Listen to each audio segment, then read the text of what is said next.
also going through kind of a dark period, and it just wasn't working. I was, I started before I was really ready, and I just thought I would figure it out. And the male character, we all know how important male characters are. He was just like a cardboard cutout, like leaning against the wall. He was awful. I just didn't know who he was.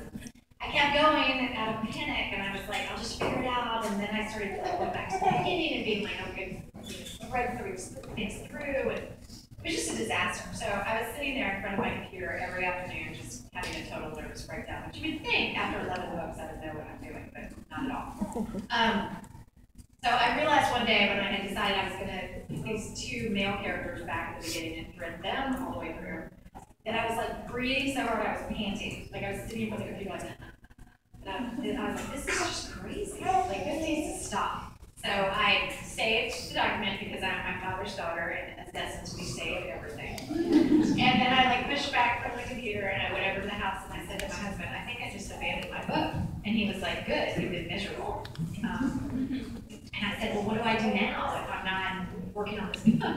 He's like, why don't you try not writing for a little while? Like, why don't you just see what happens if you don't write? Because I've trained myself. I think anybody here who's a writer knows you have to be very disciplined to write. So I have trained myself that I write every afternoon from 1 to 5. So when I'm not writing from 1 to 5, I'm very aware of the fact that I'm not writing. So for about a month and a half, I just sat in my office and stared out the window. And I read a lot of books, which is a good thing to do. And I watched some Real Housewives. I watched this show called Broadchurch that I'm completely addicted to. Thank you. And for all of you Dr. Who fans, I will tell you that I did not know who David Tennant was. I didn't think he had been in anything else. Just like going over the head of everybody else. But I would say to my friends, and I'd be like, David Tennant, he's this amazing actor, you should really look into him. And they'd be like, oh my God, he's the doctor. But anyway, I watched Broadchurch, which is one is on Netflix, and you should all be watching it. I got really into that. And I just sat there and tried to wonder what I would do if an idea didn't come to me, because I knew that after this book failing, honestly, that I was not going to start another book until it was so complete in my head that there was no way that I could correct it. So I just sat there, and then slowly this idea started to bubble up. But I still waited until I basically had everything that I needed to start, and I was still terrified. Because I think anytime you are sort of taking that leap into the void, you've had a failure, you've stumbled, and then to sort of have to say, okay, well, I'm going to try again, it's just terrifying. I really want to be the writer who at this point is just very confident in my writing, but not, I like that.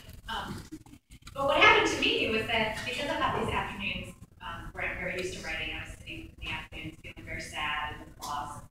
And I started thinking about another girl and who else might feel that way in the afternoon. And I had this sort of vision, not vision, but I just had this idea of a girl sitting in her house in that sort of dead time between when you get home from school and when everybody else gets home. It's like that period of time when you get home, you should be doing your homework, and you should just be waiting for everyone else in your house to get home, so like that whole dinner thing to start and everything.